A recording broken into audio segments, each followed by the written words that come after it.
हरे कृष्णा कृष्णा कृष्णा हरे हरे हरे रामा हरे रामा राम राम हरे हरे। हरिनाम संकीर्तन यज्ञ की श्रील प्रभुपाद की श्री श्री गौरानिताई भगवान की निताई गौर प्रेमानंदे। सभी आए भक्तों और मेहमानों का हार्दिक स्वागत है। हमारे पीछे मंगलाचरण प्रार्थना दोहराएंगे।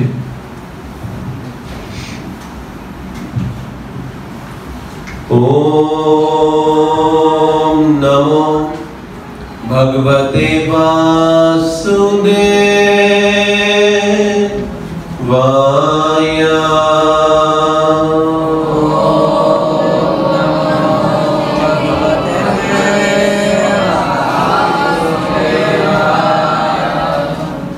ओम नमो भगवते वासुदेवाय।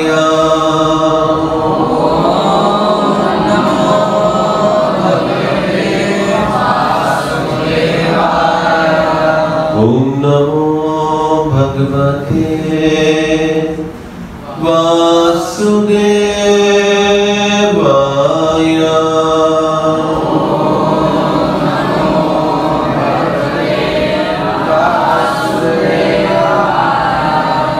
ओम अज्ञानतिमिरान्धस्य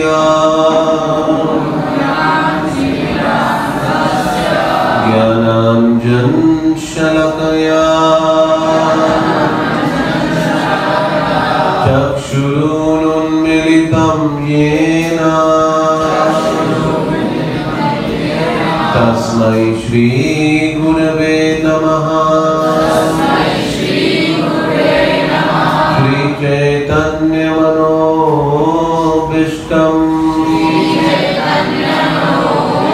स्थापितं येन भूतले स्वयं रूप कदा मह्यं ददाति स्वपदान्तिकम्। नमो विष्णुपादाय कृष्णाय भूतले श्रीमते भक्ति वेदांत स्वामिनिति नामिने। नमस्ते सरस्वते देवे गौरवाणी प्रचारिणे निर्विशेष शून्यवादी काष्ठाग्रेशतारिणे। हरे कृष्णा। श्रीमद् भगवद गीता यथारूप की भूमिका को पढ़ना आरंभ कर रहे हैं। हम पृष्ठ संख्या 6 पर हैं और हमें आज परिच्छेद पैराग्राफ कष्ट भोगने वाले अनेक मनुष्यों में से केवल यहाँ से पढ़ना आरंभ करना। सबने निकाल लिया पृष्ठ संख्या?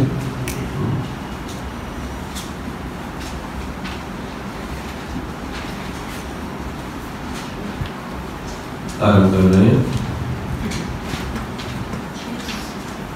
कष्ट भोगने वाले अनेक मनुष्यों में केवल कुछ ही ऐसे हैं जो वास्तव में यह जानने के जिज्ञासु हैं कि वे क्या हैं और इस विषम स्थिति में क्यों डाल दिए गए हैं। श्रील प्रभुपाद जी कहते हैं कि मनुष्य जीवन का अर्थ है, वो जाना जाता है उसकी विशेषता क्या है। विशेष बुद्धि 84 लाख योनियां हैं और 84 लाख योनियों में हर योनि में एक विशेष योग्यता पाई जाती है। आप किसी भी योनि की तरफ गौर करें तो आप क्या पाएंगे? उसके अंदर पाई जाने वाली विशेष योग्यता जो उसी योनि के लिए बनाई गई है। उसी तरह से आप मानव जीवन की क्या है विशेष योग्यता? खाने में पशुओं से हम ज्यादा खा सकते हैं, सोने वो भी है। किस चीज में? श्रेष्ठ बुद्धि। तो मानव जीवन में एक श्रेष्ठ बुद्धि है और इस बुद्धि का उपयोग किस लिए किया जाना चाहिए? जिज्ञासा। तो जिज्ञासा, प्रश्न पूछना। तो एक पशु जीवन में प्रश्न पूछने की क्षमता नहीं होती, पर मानव प्रश्न कर सकता है। पशु के जीवन में कष्ट आता है, दुख आता है, वो प्रश्न नहीं करता मेरे जीवन में दुख क्यों आया। लेकिन मानव जीवन में एक मानव प्रश्न करता है, मैं नहीं चाहता दुखी होना, लेकिन फिर भी बुलबुलाए मेहमान की तरह ये दुख मेरे जीवन में क्यों चला आता है। ये जो योग्यता है ये मानव को पशु से अलग स्तर पे लाकर खड़ा कर देती है। धर्मो ही तेषां अधिको विशेषो धर्मेण हीन पशु भी समान। तो भौतिक जगत में जो आया है कि भौतिक जगत के विषय में हमने पिछले सत्रों में सीखा कैसा है ये? दुख आलयम अशाश्वतम। तो अब दुख के घर में जो आया है क्या वो दुखी नहीं होगा? ऐसा कैसे हो सकता है? अब हम दुख के घर में हैं तो फिर दुख होगा ना। आप नॉर्थ अमेरिका में जाओगे और आपको मौसम ठंडा नहीं होना चाहिए, ऐसे कैसे? आप रेगिस्तान में जाओ और बोलो गर्मी नहीं होनी चाहिए। आप दुखालय में आओ और कहो दुख नहीं होना चाहिए, ऐसे कैसे हो सकता है? तो दुखालय का मतलब है कि वहां दुख होगा। हम कहां आए हैं? दुखालय में आए हैं। तो जब दुखालय में है तो फिर क्या मिलेगा? दुख मिलेगा ही मिलेगा। दुख नहीं आने पे प्रश्न करना चाहिए, अरे दुख क्यों नहीं आ रहा? हम तो दुखालय में हैं। अगर मान लीजिए गलती से हमें सुख मिलता हो तो हमें डाउट करना चाहिए कि नहीं करना चाहिए? अरे यार है तो दुखालय, सुख कहां से आ गया मेरे पास? संदेह होना चाहिए ना। लेकिन दुख आने पे डाउट नहीं होना चाहिए। एक्चुअली वो बनाई है जगत इसलिए दुख देने के लिए। अब उसके रूप अलग अलग होंगे हमारे पास। किसी के लिए उसकी वांछित इच्छा का पूरा ना होना, किसी के लिए उसका शरीर, किसी के लिए उसका परिवार, किसी के लिए पैसा, स्वास्थ्य आदि आदि कुछ ना कुछ तो रहेगा ही रहेगा, तो जीवन में उसको भोगना पड़ेगा। तो इसलिए कुछ ही मनुष्य ये प्रश्न करते हैं, हर कोई नहीं करता कि क्यों मुझे विषम परिस्थिति में डाला गया है। ये हर प्रश्न हर कोई नहीं करता, ये कुछ ही मनुष्य प्रश्न करते हैं। तो इसलिए प्रभुपाद जी कह रहे हैं, जब तक मनुष्य को अपने कष्टों के विषय में जिज्ञासा नहीं होती तब तक उसे यह अनुभूति नहीं होती कि वह कष्ट भोगना नहीं अपितु सारे कष्टों का हल ढूंढना चाहता है। तो जब ये जिज्ञासा आएगी कि मैं कष्ट क्यों भोग रहा हूं, तब आप इसका हल ढूंढना चाहोगे। इसका समाधान क्या है? क्या कोई उपाय है कि मैं कष्ट रहित जीवन जी सकूं? क्या कोई उपाय है जिससे मेरे जीवन में कभी कोई कष्ट ना आए? तब आप ये हल ढूंढना चाहेंगे। तो जब ये जिज्ञासा होगी तब ये अनुभूति होगी कि मैं भोगना नहीं चाहता कष्ट। अन्यथा आप देखिए, साधारणतः हम लोग क्या तर्क देते हैं जब जीवन में कष्ट आता है तो क्या कहते हैं? It's part of life. सुना आपने स्टेटमेंट? जब दुख आता है तो लोग क्या कहते हैं? हाँ क्या जीवन का कोई बात नहीं। लेकिन कभी हम प्रश्न नहीं करते ये जीवन का भाग क्यों है भाई? दुख ही जीवन का भाग क्यों? कभी ये प्रश्न नहीं किया जाता हमारे द्वारा। तो इसका मतलब है ये हर एक के लिए पार्ट ऑफ लाइफ नहीं है। जिन्होंने इस दुखालय अशाश्वतम में जन्म लिया उनके लिए पार्ट ऑफ लाइफ हो गया। जब तक हम भौतिक जगत में रहेंगे तब तक ये दुखों का सामना करना होगा। तो फिर कोई अब प्रश्न ये आना चाहिए इस चर्चा से कि जब ये कहा जा रहा है कुछ ही ऐसे होंगे जो ये जिज्ञासा करेंगे, तो कुछ ही क्यों, सब क्यों नहीं? जब ये कहा जा रहा है बार बार कि कुछ ही मनुष्य ये जिज्ञासा करेंगे, तो कुछ ही क्यों, सब क्यों नहीं? क्योंकि सबके पास पुण्य नहीं है। जब तक पुण्य नहीं होगा आप ये जिज्ञासा कर ही नहीं पाओगे। जब पुण्य का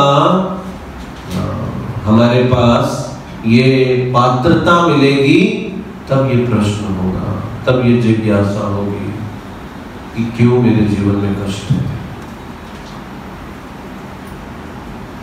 तो आज जिस हम युग में रहते हैं, इस युग में पैसे का अभाव नहीं है। अभाव किस चीज का है? इन पुण्यों का अभाव है। आज इन पुण्यों का अभाव है और इसी कारण से मानव जीवन पाने के बाद भी, हमारे पास क्षमता होने के बावजूद भी हम इस क्षमता का उपयोग नहीं कर रहे हैं। हम उन कष्टों के जीवन में बने रहते हैं, वहां से बाहर निकलने तक की कोशिश नहीं करते। जैसे दो दोस्त थे, बड़े आलसी थे, कुछ करना नहीं चाहते थे, सारा दिन पड़े रहते थे, सोते रहते थे। उनके जीवन का बस एक ही लक्ष्य था, सोना। कहीं भी मौका मिल जाए लुढ़क जाते थे बस, चाहे वो प्रवचन हो, चाहे वो कीर्तन हो, कहीं पर भी उन्हें बिठाओ बस हो जाते थे। तो ये जो दो दोस्त थे बड़े आलसी स्वभाव के थे और इनके जीवन का विषय था हमेशा सोते रहना। तो एक दिन जिस कुटिया में वहां रह रहे थे वहां आग लग गई और दोनों सोए बैठे थे। तो दोनों सोए पड़े और आग लग गई। अब इन्हें कहा पता आग लग गई, लेकिन जब आग फैलने लगी और उसकी ऊष्मा हीट आने लगी तो एक सोते सोते दूसरे को कहता है, देख हो क्या रहा है यहाँ पे, इतनी गर्मी क्यों लग रही है? बोला कोई बात नहीं, थोड़ी देर में सब ठीक हो जाएगा। करवट पलट और सो जा। अब आप सोच सकते हैं आगे क्या हुआ होगा ना? तो पुण्य होंगे तो जिज्ञासा करेंगे, जब पुण्य नहीं है तो ये जिज्ञासा नहीं होती हमसे। हम उनको सहन करते रहते हैं और लगता है बस चलने दो जीवन किसी तरह से। तो बड़ा दुर्भाग्य है हमारा कि मानव जीवन पाया लेकिन ये पुण्य नहीं पाए और कैसा जीवन शैली में हम पड़ गए।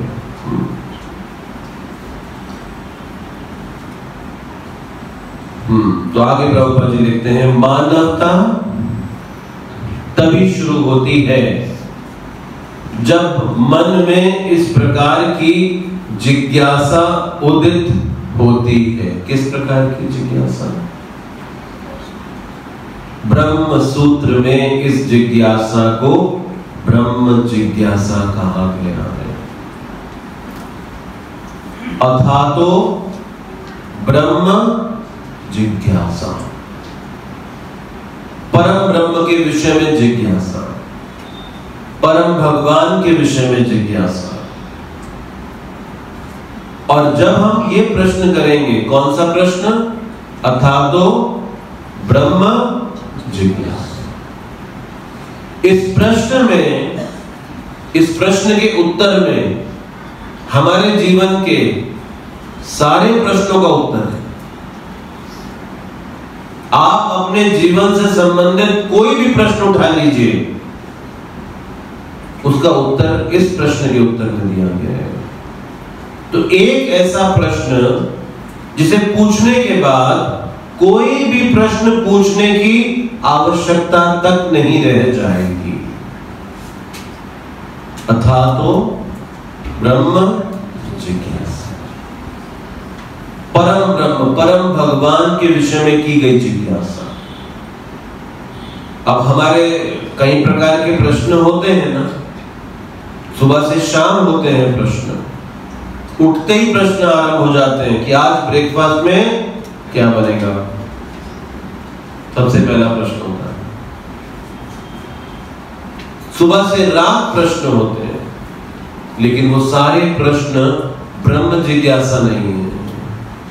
वो सारे प्रश्न इस कुटुंब भरने न, कुटुंब के भरण पोषण से संबंधित है, परिवार के भरण पोषण से संबंधित है।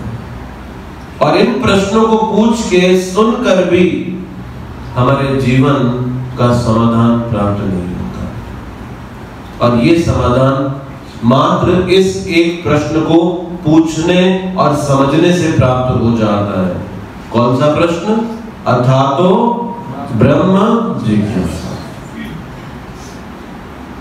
तो मनुष्य के सारे कार्यकलाप तब तक असफल माने जाने चाहिए जब तक वह परम ब्रह्म के स्वभाव के विषय में जिज्ञासा ना करे। तो हमारे सारे कार्यकलाप असफल हैं। आप कहें कि मैंने इतना धन कमा लिया, मैंने इतना यश कमा लिया, मैंने इस कॉलेज में एडमिशन ले लिया, मैंने स्कूल में पढ़ाई कर लिया, मैंने ये नौकरी प्राप्त कर लिया, ये पदवी प्राप्त कर लिया, मैंने ये घर बना लिया। सब कुछ व्यर्थ है, सब कुछ व्यर्थ है। इसलिए प्रभुपाद जी ने कहा, भौतिक जगत की सब योग्यता है शून्य। अगर आपने 10 शून्य भी इकट्ठे करे तो बराबर होंगे कितने के? शून्य के। लेकिन कृष्ण है एक के समान। तो अगर आपके पास एक कृष्ण है और 3 शून्य हैं तो वैल्यू हो गया ना। अब एक कृष्ण है, 4 शून्य हो गए, 5 शून्य हो गए, 10 शून्य हो गए। अब कितने भी शून्य बढ़ाएंगे तो वैल्यू होगा कि नहीं होगा? तो भगवान के बगैर, भगवत भक्ति विहीनस्य, भगवान की भक्ति के विहीन हर सफलता की तुलना शून्य समान की जाती है। क्योंकि वो हर सफलता आपको सुविधा जरूर देती है लेकिन संतुष्टि नहीं देती। मात्र सुविधाओं से संतोष नहीं आ जाता। कैसे महान भक्त हुए इतिहास भर में जो बिना किसी सुविधा के जीवन जीते थे, लेकिन उनके हृदयों में परम संतोष रहता था। लेकिन कभी हम देखते हैं इतना सब कुछ जीवन में रहता है लेकिन फिर भी किसका अभाव रहता है? संतोष। बस एक संतोष नाम का रत्न नहीं रहता, बाकी सब कुछ उनके जीवन में रहता है। तो मनुष्य के सारे कार्यकलाप प्रभुपाद जी कहते हैं असफल माने जाएंगे जब तक परम ब्रह्म के स्वभाव के विषय में जिज्ञासा ना कर ले। तो इसका मतलब हुआ कि मनुष्य जीवन बनाया ही इसीलिए गया है। बस आप इसके अलावा कुछ भी करोगे तनाव आएगा। मानव जीवन इसीलिए बनाया गया, और कोई लक्ष्य ही नहीं है मानव जीवन को बनाने के लिए। ये मानव शरीर बस थोड़ा आहार, थोड़ा निद्रा, इसका पालन और इस लक्ष्य को पाने के लिए बना दिया है। तो 84 लाख योनि में हर योनि को बनाने का एक उद्देश्य है। और मानव योनि को बनाने का उद्देश्य ये ब्रह्म जिज्ञासा, परम ब्रह्म को जानना मात्र ही है। आप इससे हटकर कुछ भी कर देख लो, आप संतुष्टि नहीं, कुछ भी करके देख लो। और इतने तनाव हैं, इतनी चिंताएं हैं, एक पल भी आप शांति से नहीं बैठ सकते, एक पल भी शांति से नहीं बैठ सकते। तो क्यों? क्योंकि मानव जीवन बनाया गया किसके लिए? ब्रह्म जिज्ञासा करने के लिए। लेकिन कितनी हैरानी की बात है ना, जिस चीज के लिए उसे बनाया गया वो काम ना करके बाकी सब काम करने में लगा। कितनी हैरानी की बात है। और जब आप उस मानव को ये काम करने का परामर्श दो तो वो क्या कहता है? तुम्हें तो कोई काम दाम है नहीं, तुम तो खाली बैठे रहते, बोलोगे ये सब बात। अरे हमको परिवार चलाना है, जीवन चलाना है, इतनी सारी जिम्मेदारी हमारे जीवन के अंदर। तो जो काम करने के लिए हम बनाए गए हैं वो काम करने में अब हमको इतनी बाधा मानसिक, शारीरिक, पारिवारिक, सामाजिक स्तर पे उठानी पड़ती है। और जिसको नहीं करने के लिए बनाए गए उसमें हम कितने लिप्त रहते हैं। जैसा लगता है जीवन बस इसीलिए बनाया गया, पैसा कमाओ, खाओ और मर जाओ एक दिन, और सब कुछ पीछे छोड़कर चले जाओ। किसके लिए? पता नहीं। और वो क्या करेगा ये भी नहीं पता। तो पूरा लक्ष्य ही हम भटक गए। तो अतः जो लोग यह प्रश्न करना प्रारंभ कर देते हैं कि वो क्यों कष्ट उठा रहे हैं, वो कहां से आए हैं, मृत्यु के बाद कहां जाएंगे, वे ही भगवत गीता को समझने वाले सुपात्र विद्यार्थी हैं। बहुत महत्वपूर्ण बात है। गीता को कौन समझ पाएगा? जो ये प्रश्न करेगा। क्या प्रश्न करेगा? कि क्यों कष्ट उठा रहे हैं, कहां से आए हैं और मृत्यु के बाद कहां जाएंगे। हम आए कहां से, हमारा स्रोत क्या है, मृत्यु के बाद जाएंगे किधर हम लोग। अगर आप ये प्रश्न करना शुरू कर दें, आप गीता के सुपात्र विद्यार्थी बन गए। यानी कि गीता आपकी इन सब जिज्ञासाओं की का हल देने के लिए बना दी गई है। निष्ठावान विद्यार्थी में भगवान के प्रति आदर भाव भी होना चाहिए। अर्जुन ऐसा ही विद्यार्थी था और इसीलिए अर्जुन भगवान कृष्ण के सर्वप्रथम श्रोता गीता को सुनने वाले बने थे। निष्ठावान विद्यार्थी में आदर भाव भी होना चाहिए। आगे चलते हैं। जब मनुष्य जीवन के वास्तविक प्रयोजन को भूल जाता है तो भगवान कृष्ण विशेष रूप से उस प्रयोजन की पुनर्स्थापना के लिए अवतार लेते हैं। क्योंकि हम भगवान को छोड़ के इस भौतिक जगत में आए। हम सब कौन हैं? भगवान के अंश। तो भगवान के अंश हैं, लेकिन भगवान से अलग हो गए और भगवान से अलग होके इस भौतिक जगत में आ गए। लेकिन भगवान हमें भूले नहीं। हम भूल गए भगवान को, लेकिन भगवान हमें नहीं भूले। इसीलिए क्या कहा जा रहा है?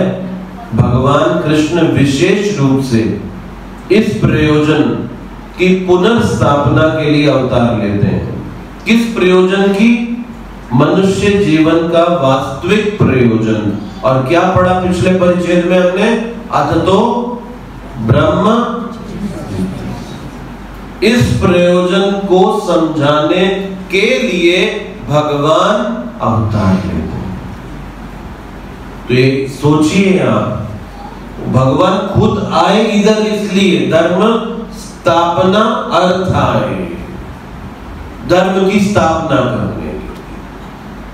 अब ये बात कहां कही गई? धर्म स्थापना अर्थ आए कुरुक्षेत्र के युद्ध भूमि में कही गई।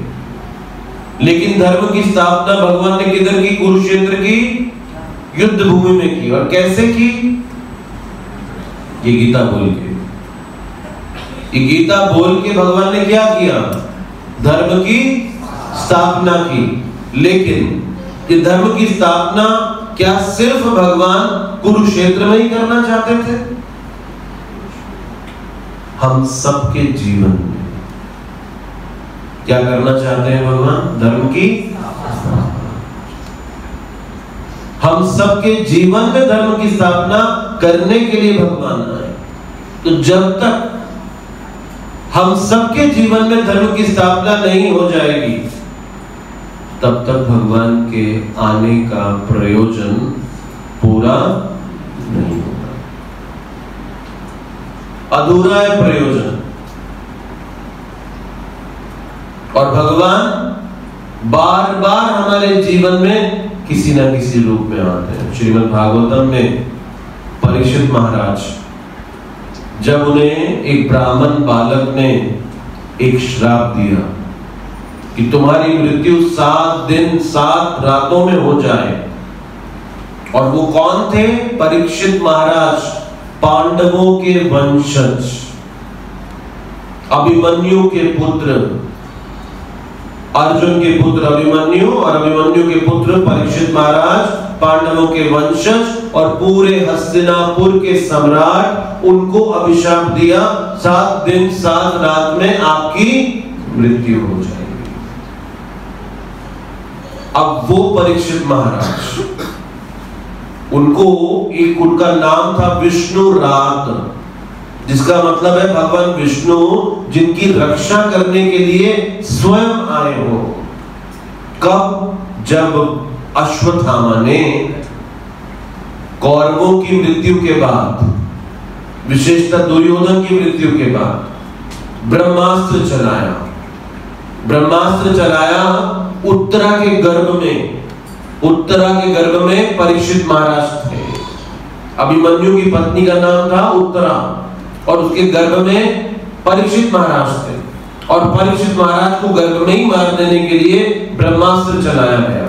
और परीक्षित महाराज प्राय मर चुके थे गर्भ के अंदर। तो गर्भ में परीक्षित महाराज मर चुके थे और भगवान ने उत्तरा के गर्भ में प्रवेश करके क्या किया? प्रवेश करके परीक्षित महाराज को पुनर्जीवित कर दिया। और परीक्षित महाराज ने भगवान कृष्ण को फेस टू फेस देखा। कहां पर? जन्म लेने से पहले। अरे जिसको भगवान खुद बचाने के लिए आए हो, क्या वो ऑर्डिनरी व्यक्ति होगा? वो कोई साधारण नहीं है। अब उसकी मृत्यु कैसे हो रही है उस व्यक्ति की? एक ब्राह्मण के श्राप से। और ये परीक्षित महाराज क्या कहते हैं? भगवान मेरे जीवन में श्राप के रूप में आए हैं। थोड़ा मनन कीजिए इन वाक्यों के ऊपर। भगवान मेरे जीवन में श्राप के रूप में आए हैं। तो श्राप और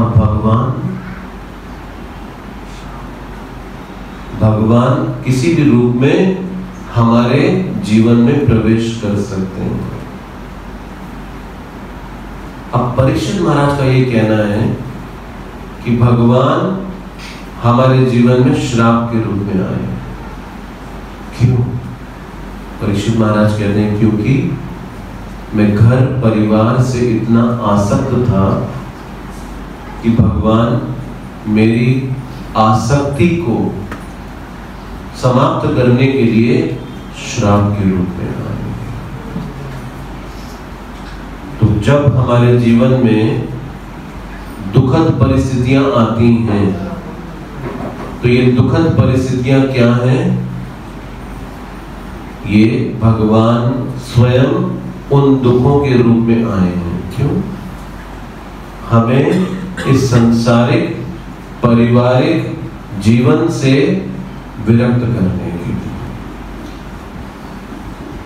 इन दुखद परिस्थितियों के रूप में स्वयं भगवान आते हैं हमारी आसक्तियों को क्या करने के लिए, समाप्त करने के लिए। तो भगवान हमारे जीवन में किसी भी रूप में प्रवेश कर सकते हैं। इसीलिए यहां पर क्या कहा जा रहा है कि जब मनुष्य जीवन के प्रयोजन को भूल जाता है तो भगवान कृष्ण विशेष रूप से उस प्रयोजन की पुनर्स्थापना करने के लिए अवतार लेते हैं। और वो प्रयोजन क्या है, धर्म को भूल जाना। और धर्म है क्या, तो धर्म का मतलब है वो विधि, वो मार्ग जो हमें भगवान से प्रेम करना सिखाए। और जो भी पथ हमें भगवान से प्रेम करने की शिक्षा ना दे, धर्म नहीं हो सकता। और इस प्रयोजन से भगवान स्वयं अवतरित होते हैं। आगे बढ़ते हैं। तब भी असंख्य जागृत हुए लोगों में से कोई एक होता है जो वास्तव में अपनी स्थिति को जान पाता है। और यह भगवद गीता उसी के लिए कही गई है। किसके लिए कही गई है, जो अपनी वास्तविक स्थिति को, और क्या है हमारी वास्तविक स्थिति, कि हम कौन हैं, भगवान के अंश। हम भगवान के अंश हैं, ये हमारी क्या है, वास्तविक स्थिति। इसका मतलब गीता कब समझ आएगी आपको या हमें, जब हम ये समझेंगे कि हम हैं कौन। जिस दिन तक हम ये नहीं समझे हम कौन है, समझ नहीं आएगी। पढ़ जरूर सकते हैं आप, समझना और पढ़ना, समझने के लिए हमें ये समझना होगा कि हम हैं कौन, इस बात का साक्षात्कार करना होगा कि हम शरीर से अलग हैं। ये बात जान लेना काफी नहीं कि हम आत्मा है, शरीर नहीं, जब तक आप आत्मा के स्तर के कामों को ना करें। अब आत्मा के स्तर के कार्य हैं क्या, आध्यात्मिक जीवन में किया जाने वाला हर काम आत्मा के स्तर पर, वो शारीरिक स्तर पर नहीं। ये संदेश गीता का भगवान के द्वारा किसको दिया जा रहा है, शरीर को या फिर शरीर के स्वामी को। अगर शरीर को दिया जाता तो फिर एक मृत शरीर भी तो इसे सुन पाता ना, लेकिन एक मृत शरीर तो सुन नहीं पाता, बोल नहीं पाता, इच्छा नहीं कर पाता, अनुभव नहीं कर पाता, लेकिन एक जीवित शरीर ही तो सुन सकता है। तो ये संदेश आत्मा के लिए दिया गया। जैसे हम भोजन करते हैं ना शरीर के लिए, पानी पीते हैं शरीर के लिए, विश्राम करते हैं शरीर के लिए, आत्मा के लिए ये भोजन है, आत्मा का ये आहार है। जब उसे आध्यात्मिक जीवन का साक्षात्कार मिलता है, और जब तक ये नहीं मिलता तब तक शारीरिक सुख हमें अधूरा लगता है। इसीलिए चाहे आप कितनी भी मात्रा में शारीरिक सुख को बढ़ा लीजिए, लेकिन कभी भी तृप्ति नहीं होती। लेकिन आध्यात्मिक सुख चाहे क्षण भर का भी मिलता हो, वो हृदय को स्पर्श कर जाता है। इसका मतलब शरीर का आहार और आत्मा का आहार अलग है ना। सिर्फ शरीर को आहार दे लेना काफी नहीं होगा। जब तक आप आत्मा के आहार के विषय में भी चिंता ना करें, जैसे प्रत्येक दिन व्यक्ति भोजन की चिंता करता है, कहीं ना कहीं से उस भोजन को पाने के लिए व्यवस्था करता है, तो क्या फिर हमें आत्मा के आहार की चिंता प्रत्येक दिन नहीं करनी चाहिए? तो प्रभुपाद जी कहते थे कि कोई व्यक्ति पिंजरा लाया, पिंजरे में तोते को बिठाया, रोज पिंजरे को साफ किया, पॉलिश किया, चमकाया, लेकिन तोते को खाने को कुछ नहीं दिया। अब क्या परिणाम होगा? तोता जीवित रहेगा? उसका हरिबोल हो जाएगा।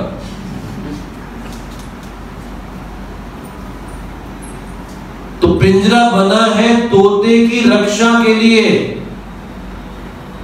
सिर्फ पिंजरे की रक्षा करके कुछ लाभ नहीं मिलेगा। ये शरीर पिंजरे के समान, आत्मा तोते के समान। सिर्फ शरीर की रक्षा कर लिया, शरीर की सफाई कर ली, शरीर को सजा लिया, सुख दे दिया, यानी पिंजरे के लिए ही काम करते आए जीवन में।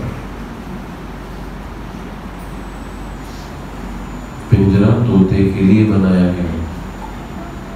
कभी उस तोते को भी तो आहार दीजिए जिसके लिए पिंजरा बनाया गया। कभी उस तोते की भी तो देखभाल कीजिए, अन्यथा पिंजरे की आवश्यकता ही क्या है? उसका पर्पस क्या है? तो बनाया क्यों गया है? शायद ही कभी ये मन में विचार आता लिया है। और अविद्या क्या है? कि मैं ये शरीर हूं, मैं ये शरीर हूं। ये है अविद्या। इसीलिए रात दिन चिंता किसकी है? शरीर की। इसे क्या कहते हैं? देहात्म बुद्धि। देहात्म बुद्धि का अर्थ क्या है? कि देह को आत्मा मानकर जब जीवन जी रहे हैं तो ये क्या कहलाता है? देहात्म बुद्धि। देह को आत्मा मान लिया। इसीलिए जब देह के साथ कुछ नुकसान हुआ तो लगा अरे सब कुछ चला गया। देह को लाभ हुआ, मैंने तो संसार जीत लिया। लेकिन कितने साल के लिए? कितने साल के लिए जीता? तो इसलिए अविद्या रूपी बाघिन के द्वारा हम निकल लिए गए। लेकिन भगवान जीवों पर, विशेषतया मनुष्यों पर कृपा है। भगवान को तो संभव कहा जाता है, लेकिन यहाँ कहा जा रहा है भगवान विशेषता किस पे कृपा है? मनुष्य पर। तो हम सब कौन सी योनि में? हम सब पर कृपा है भगवान। क्यों? क्योंकि इस योनि में हम उन्हें जान सकते हैं और हम इस अविद्या को नष्ट कर सकते हैं। ये हमारे हाथ में है। अरे इतना बड़ा अवसर हमारे हाथ में है, लेकिन फिर भी हम उसके प्रति सोए हुए हैं। इतनी आश्चर्य की बात है। क्या किसी व्यक्ति के पास करोड़ों रुपया कमाने का अवसर आए तो क्या उस अवसर को छोड़ देगा? क्या कहते हैं आप? या कमाएगा? उसी प्रकार से इतना बड़ा अवसर हमारे पास आया कि मानव जीवन मिल गया। दुर्लभ मानुष जन्म लभिया संसारे। कि दुर्लभ मानव जीवन मिल गया तो क्या हम इस अवसर को ऐसे जाने देंगे? इतना बड़ा हमको लाभ मिल सकता है और ऐसे ही जाने देंगे? कितनी आश्चर्य की बात है। आप सब कितने वैरागी लोग हैं ना? कितने वैरागियों की सवाल आज हमारे पास कि जो इतना बड़ा रत्न मिल रहा है भगवान रूपी, कोई रुचि नहीं है। बोले जाने तो कोई बात नहीं, हमारे पास जीवन जीने के लिए सब कुछ है, हमें क्या लेना देना भगवान से। तो इस संसार ने भगवान से वैराग्य लिया है और वैराग्य ने के पाया क्या है? मतलब कोई हीरा छोड़ के कांच के टुकड़ा पाता है और उसमें कितना खुश है, मेरे को कांच मिल गया, मैं देखो कितना धनी हूं, मेरे पास इतने सारे कांच है। इसे क्या कहेंगे हम? बुद्धिमान कहेंगे ऐसे व्यक्ति को? मूर्ख कहेंगे, मूर्ख। तो ये संसार किनका है? और हम मूर्खों के जगत में रहना चाहते हैं। ये तो और भी बड़ी मूर्खता है। मूर्ख को जगत में हम बड़े बनना चाहते हैं कि देखो मैं बड़ा मूर्ख बन के दिखाऊंगा। लोग आके बोले हाँ ये है पहले नंबर का गुण नहीं। तो बुद्धिमान लोग ऐसे समाज में प्रतियोगिता नहीं करते। इसीलिए जो लोग भगवान के भक्त हैं वो ऐसी प्रतियोगिता से बाहर क्यों निकल आते हैं? ऐसा नहीं वो निकम्मे हैं इसलिए निकल आए। वो सबसे ज्यादा बुद्धिमान है, वो मूर्खों की प्रतियोगिता नहीं करना चाहते। भागवतम में दो पक्षियों की तुलना मानवता में दो संस्कृतियों से की गई है, एक है कौवा और एक है हंस। और कहा गया कि जो कौवे होते हैं वो गंदगी के आसपास मंडराते हैं, उनका एक तीर्थ स्थान होता है। देखा आपने गाजीपुर, वो कौवों का तीर्थ स्थान है, वहां पे कौवे जाते हैं, रोज परिक्रमा करते हैं। जैसे लोग गोवर्धन परिक्रमा करते हैं वैसे कौवे गाजीपुर में कचरे की ढेर परिक्रमा करते हैं। तो कौवा जैसी मानसिकता वाले मनुष्य कचरे के विषय को अपना जीवन बनाते हैं। कचरा क्या है? ये संसार का विषय क्या है? कचरा। संसार का विषय कचरा। और दूसरे हंस। अब हंस कहाँ रहते हैं? शीतल शुद्ध स्वच्छ जल में। तो भक्तों की तुलना हंस से की गई है, यानी कि उनकी चर्चा के विषय क्या है?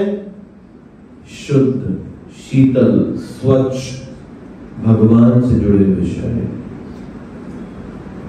ये दो प्रकार की मानसिकता वाले लोग हैं, कौवे जैसे और हंस जैसे। इसीलिए जो हंस हैं वो कौवों के साथ प्रतियोगिता नहीं करते। वो कौवों के समाज में बड़े बनने की रेस में नहीं दौड़ते। जो हंस हैं वो हंसों के समाज में रहते हैं। भक्त और अभक्त में ये भेद भागवतम ग्रंथ के अंदर कहा गया है। तो प्रभुपाद आगे कहते हैं, लेकिन भगवान जीवों पर विशेषता मनुष्यों पर कृपालु है। इसी उद्देश्य से उन्होंने अपने मित्र अर्जुन को अपना शिष्य बनाकर भगवद गीता का प्रवचन दिया। तो गीता का प्रवचन भगवान की कृपा की एक भेंट है। गीता क्या है? भगवान की कृपा की एक इंस्टॉलमेंट। तो जब आप गीता को समझते हैं, पढ़ते हैं, आप क्या कर रहे हैं? भगवान की कृपा को स्वीकार कर रहे हैं। तो गीता के रूप में क्या आ रहा है हमारे जीवन में? कृपा।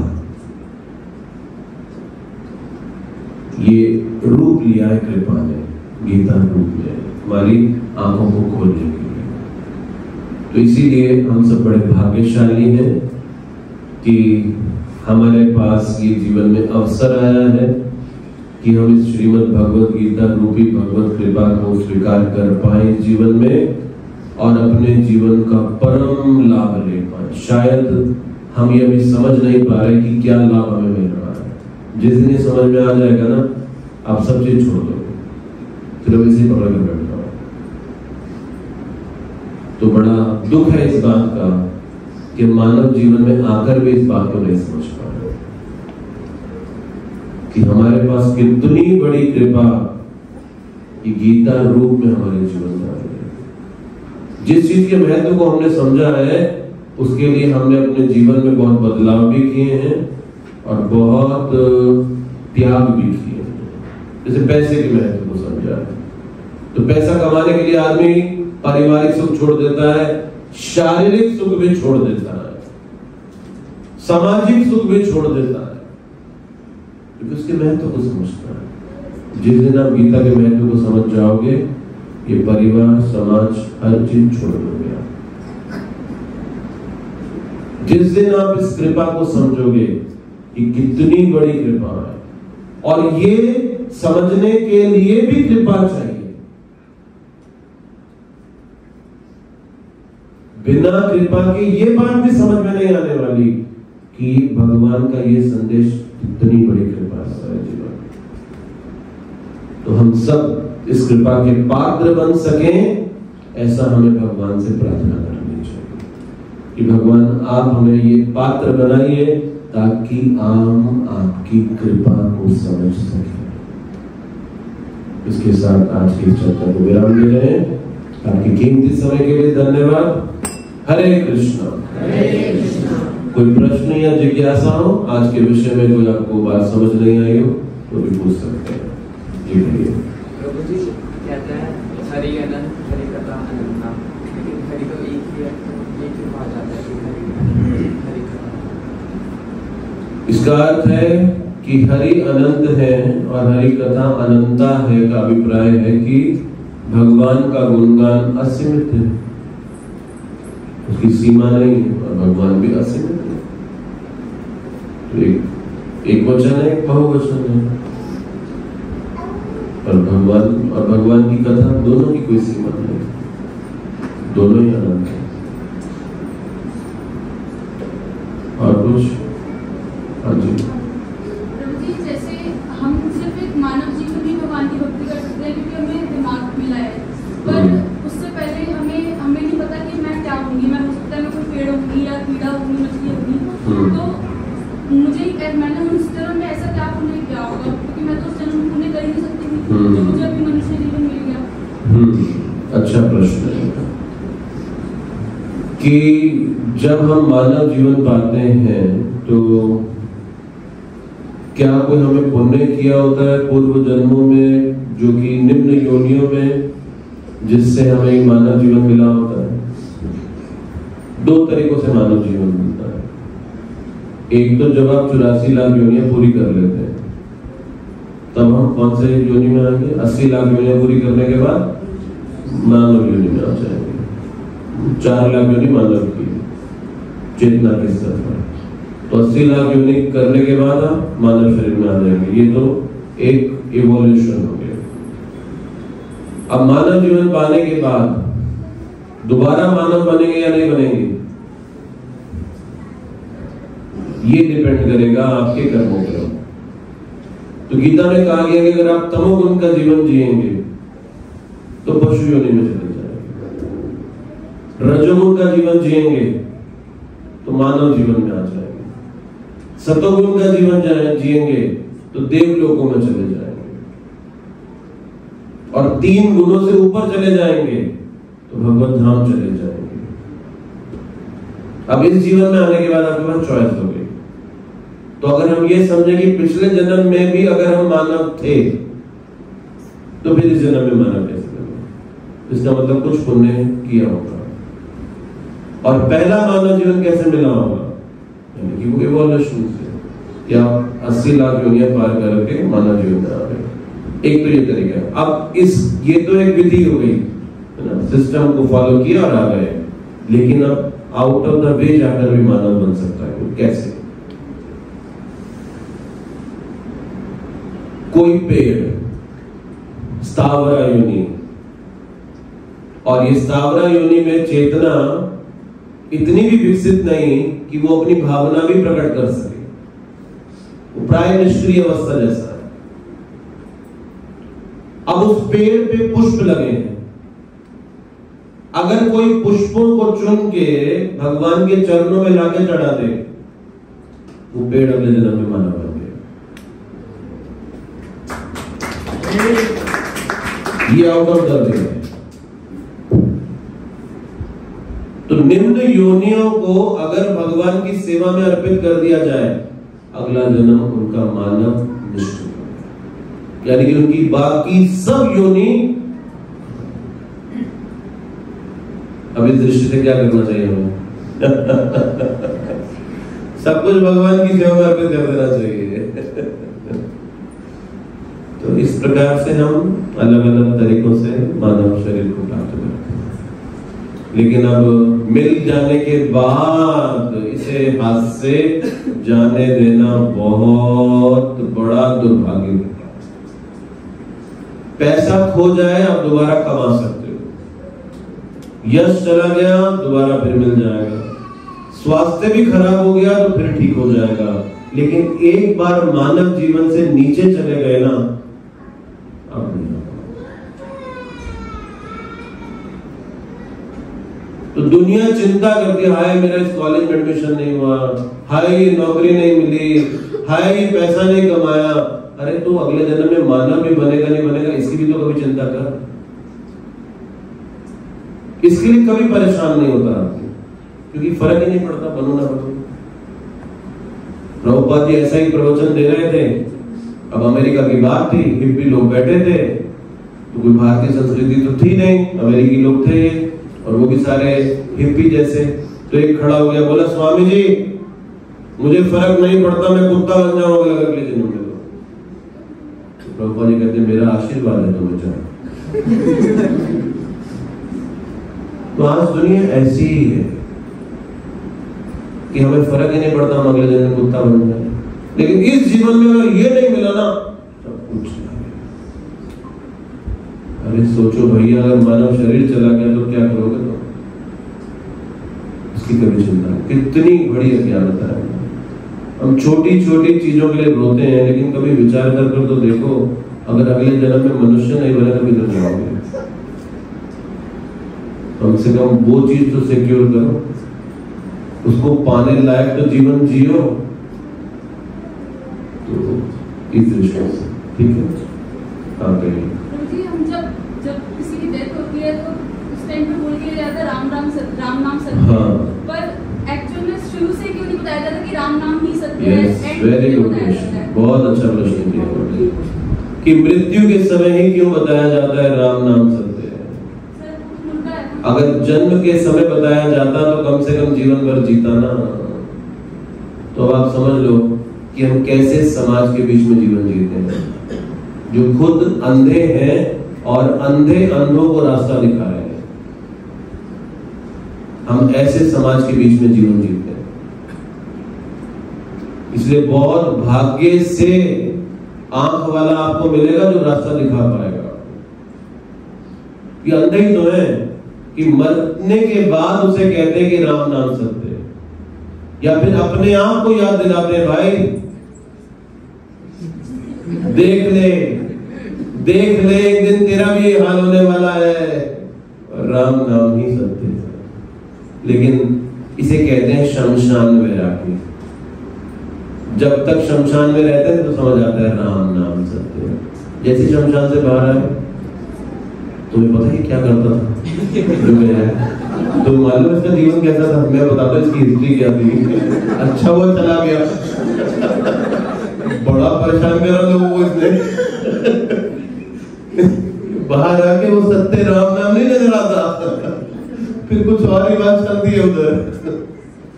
इसे शमशान वैराग्य कहा गया कि शमशान तक ही रहता है, तो वैराग्य आगे नहीं चलता। तो यही है समाज की परिस्थिति कि हमें एक्चुअली सब चीज सिखाई जा रही है, ये विषय छोड़ना है, और बाकी सब सीख कर भी जीवन की समस्या का समाधान नहीं हो रहा है जब तक आप इस विषय को ना सीखें। तो बहुत बड़ा दुर्भाग्य है पूरी मानव जाति का, बहुत बड़ा दुर्भाग्य है। और ये बड़े दुख की बात है कि कितने लोग प्रत्येक दिन शरीर छोड़ रहे हैं इस जीवन के लक्ष्य को जानने के लिए। और कितना बड़ा सौभाग्य है आप जैसे लोगों का, जिन्हें ये बात कुछ हद तक समझ आने लगी है। कि बहुत बड़ा सौभाग्य है आप जैसे कुछ लोगों का, जिन्हें बात कुछ हद तक समझ आ रही है, पूरी समझ नहीं आ रही है, कुछ हद तक। और ये भी बहुत बड़ी बात है। हरे कृष्णा। तो यही विराम दें आज की इस चर्चा को। तो अभी हम एक माला का जाप करेंगे, आपको मालाएं दी जा रही हैं, और 108 बार हम हरे कृष्ण महामंत्र का जप करेंगे। और उससे पहले जब तक माला आती है आपको कुछ अनाउंसमेंट सुना देते हैं।